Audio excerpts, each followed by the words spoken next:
10 lôនេះគឺតម្លៃពិសេសបងប្អូនបាទតម្លៃពិសេសមែនទែនបាទប៉ុន្តែវារាងស្ទើរម៉ែត្របន្តិចប៉ុន្តែបើសិនជាទីតាំងបងប្អូនមើលសិនបាទទីតាំងធានាថាស្អាតបងប្អូនបាទស្អាតណាស់បងប្អូនបាទគឺបងប្អូនអាចទិញធ្វើបន្ទប់ជួលបានឬក៏ជាលំនៅឋានតខ្លួនបានទុកឲ្យកូនចៅអញ្ចឹងទៅបាទប៉ុន្តែតម្លៃបាទគឺពិសេសមែនទេបាទតម្លៃត្រឹមតែ$1900បងប្អូនបាទទទួលបានដី5 ម៉ែត្របដោយ18 ម៉ែត្រ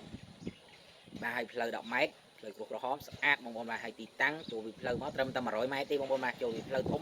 ផ្លូវព្រោះ50 ម៉ែត្រត្រឹមតែ100 ម៉ែត្រទេបងប្អូនបាទហើយទីតាំងរបស់វាគឺនៅទល់មុខទន្លេសវណ្ណមិត្តខេត្តត្បូងឃ្មុំតែម្ដងបាទអញ្ចឹងសម្រាប់បងប្អូនបាទដែលចង់បានបាតដីបាទចំនួន10 ឡូនេះបាទគឺខ្ញុំប្រូម៉ូសិនគឺសម្រាប់10 ឡូនឹងទេបាទហើយសម្រាប់អ្នកដែល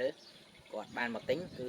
ធានាថាពេញចិត្តតែម្ដងសម្រាប់ទីតាំងមួយនេះបាទភ្លើងដល់បងប្អូនបាទមានប្រព័ន្ធទឹកមានប្រព័ន្ធភ្លើងបាទនៅកន្លែងហ្នឹងណា